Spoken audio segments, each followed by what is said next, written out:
Saya ulangi lagi pernyataan saya. Kalau kita menganggap atau memahami atau menginterpretasi, menafsirkan bahwa ungkapan Yesus memecah-mecah roti, perjamuan dan penampakan pada hari Minggu sebagai hari ibadah, justru ini akan berlawanan dengan pernyataan atau kalimat Yesus itu sendiri. Bagaimana itu Pendeta Kenny? Mari kita kembali lagi ke Matius 26. Salve, saudaraku umat Katolik.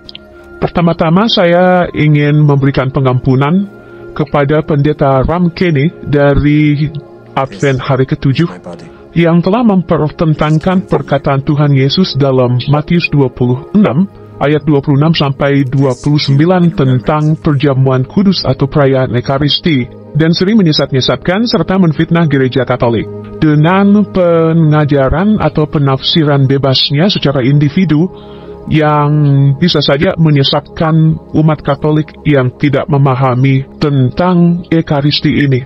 Mari kita simak video ini sampai habis. Berikut ini ya. Aku percaya akan Roh Kudus, Gereja Kristus yang kudus, persekutuan para kudus, pengampunan dosa, kebangkitan badan, kehidupan yang kekal.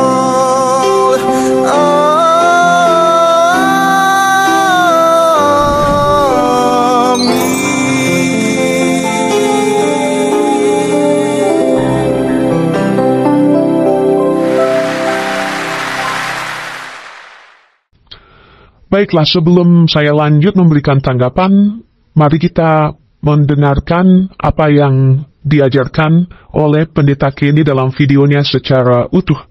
Kemudian nanti akan saya berikan tanggapan berdasarkan pengajaran magisterium gereja. Saya ulangi lagi pernyataan saya.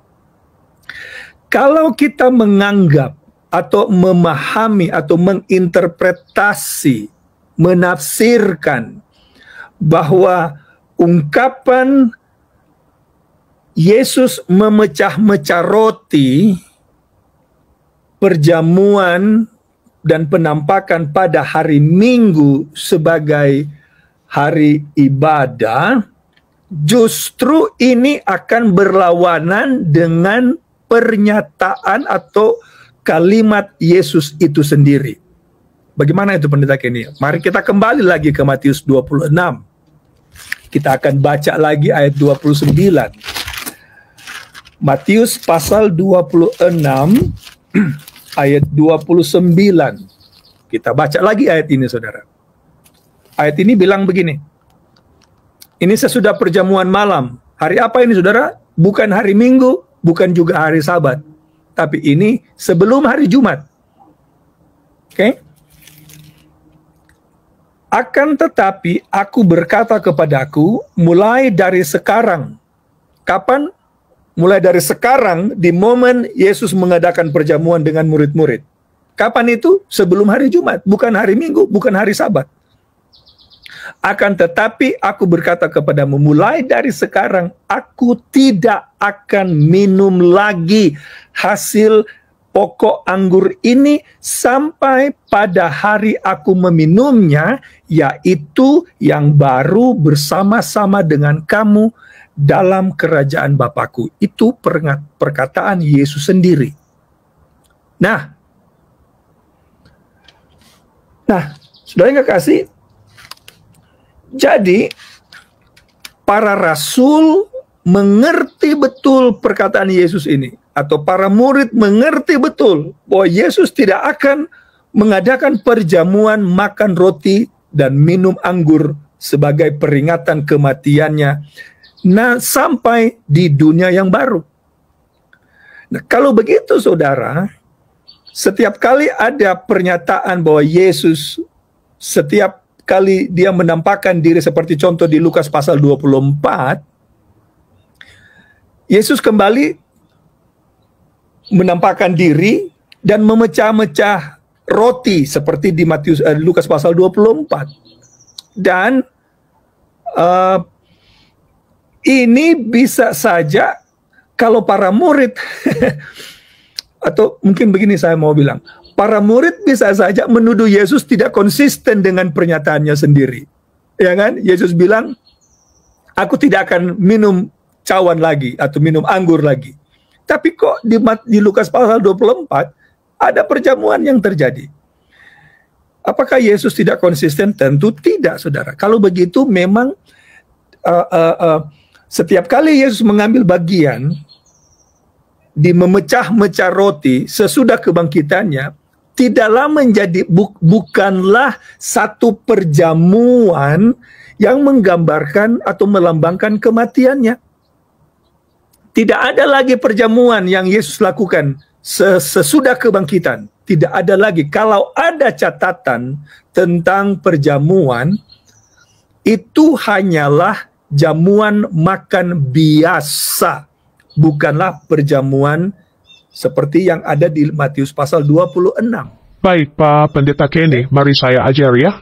Penafsiran pribadi Anda terhadap Alkitab secara umum atau secara khusus terhadap perayaan Ekaristi atau terhadap perjamuan kudus di dalam Matius 26 ayat 26 sampai 29 itu tidak berlaku bagi kami.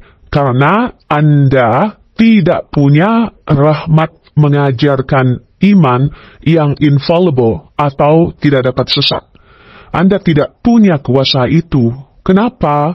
Karena tafsiran Anda hanyalah salah satu dari penafsiran puluhan ribu denominasi Protestan lainnya di muka bumi ini. Mana yang benar? Gak ada yang benar, Pak Pendeta. Semuanya sama saja bohong bagi kami. Gereja Katolik mengikuti pengajaran magisterium Gereja Katolik yang menjaga deposit iman sejak zaman para rasul dan para bapak gereja yang diteruskan oleh para uskup sejak zaman gereja perdana dari abad-abad pertama hingga saat ini, ya, sudah abad 21. Bahkan terkait perayaan Ekaristi atau perjamuan kudus, semua gereja apostolik, yaitu gereja Timur Asiria yang skisma dengan gereja Katolik tahun 431 Masehi, gereja Ortodoks Oriental yang skisma dengan gereja Katolik tahun 451, gereja Ortodoks Timur yang skisma dengan gereja Katolik tahun 1054, dan gereja Katolik sendiri itu memiliki kesamaan pemahaman terhadap Ekaristi. Semuanya mengimani perayaan Ekaristi adalah transubstansi dari roti menjadi tubuh dan darah Kristus. Sekarang saya akan tanggapi pengajaranmu yang salah itu, Pendeta Ram Kenny, ya. Ingat, tanggapan saya ini bukan penafsiran pribadi saya, melainkan berdasarkan ajaran magisterium Gereja Katolik. Yesus dengan tegas memerintahkan para muridnya untuk melaksanakan kembali Ekaristi sebagai peringatan akan dirinya dalam perjamuan terakhir. Perintah ini jelas-jelas dikatakan dalam Lukas bab 22 ayat 19 dan 1 Korintus 11 ayat 24-25. Perintah ini menunjukkan bahwa Ekaristi itu bukan sekedar simbol atau ritual sesaat, tetapi sebuah tindakan yang harus terus diulang dalam kehidupan gereja. Dalam gereja Katolik, Ekaristi bukan hanya mengenang peristiwa yang sudah berlalu, tapi menghadirkan kembali pengorbanan Kristus secara nyata dalam bentuk sakramental, ya. Sekarang, mari kita bongkar Matius 26 ayat 29, seperti yang kamu bicarakan di video kamu, Pak Pendeta. Bunyinya, akan tetapi aku berkata kepadamu, mulai dari sekarang aku tidak akan minum lagi hasil pokok anggur ini, sampai pada hari aku meminumnya yang baru, bersama-sama dengan kamu dalam kerajaan Bapakku. Nah, dalam ajaran Gereja Katolik, ayat ini memiliki beberapa makna teologis yang sangat penting, terutama dalam kaitannya dengan Ekaristi atau perjamuan kudus, penggenapan janji keselamatan, dan harapan eskatologis. Berikut penjelasannya ya. Yang pertama, makna dalam konteks Ekaristi. Ayat ini diucapkan Yesus dalam perjamuan terakhir, yaitu saat ia menetapkan Ekaristi sebagai sakramen tubuh dan darahnya. Dalam Matius 26 ayat 26-28, Yesus telah mengambil roti dan anggur, memberkatinya dan memberikannya kepada para murid sebagai tubuh dan darahnya. Namun dalam ayat 29, Yesus menyatakan bahwa ia tidak akan minum lagi hasil pokok anggur ini sampai dalam kerajaan Bapanya. Ini menunjukkan bahwa Ekaristi, perjamuan kudus, tidak hanya merupakan perjamuan rohani di dunia ini, tetapi juga memiliki dimensi penggenapan di surga, yaitu dalam perjamuan surgawi bersama Allah. Nah, dalam tradisi Katolik, Ekaristi itu adalah santapan surgawi yang kita nikmati di dunia sebagai pendahuluan dari perjamuan kekal di surga. Dengan demikian, Yesus menegaskan bahwa perjamuan sejati itu akan mencapai kepenuhannya dalam kerajaan Allah. Itu yang pertama, Pak Pendeta. Yang kedua, makna dalam pengorbanan Kristus. Perkataan Yesus ini juga menunjukkan bahwa waktu penderitaannya sudah dekat. Ia akan ditangkap, disalibkan, mati, dan bangkit. Dengan mengatakan bahwa ia tidak akan minum anggur lagi, Yesus itu menegaskan bahwa perjalanan menuju salib adalah langkah final di dalam misi keselamatannya. Di kayu salib, ketika ia diberi anggur asam, lihat Matius 27 ayat 48, itu menjadi tanda penggenapan janjinya sebelum ia wafat. Ini menunjukkan bahwa pengorbanan Kristus di kayu salib adalah satu-satunya kurban yang sempurna, yang kemudian terus dihadirkan dalam sakramen Ekaristi sampai ia datang kembali. Itu ya, Pak Pendeta. Nah, yang ketiga, makna eskatologis atau harapan akan kedatangan kedua Tuhan Yesus. Pernyataan Yesus bahwa ia akan minum anggur yang baru di dalam kerajaan Bapanya, ini juga memiliki makna eskatologis atau makna tentang akhir zaman. Di dalam ajaran Gereja Katolik ini mengacu pada perjamuan anak domba.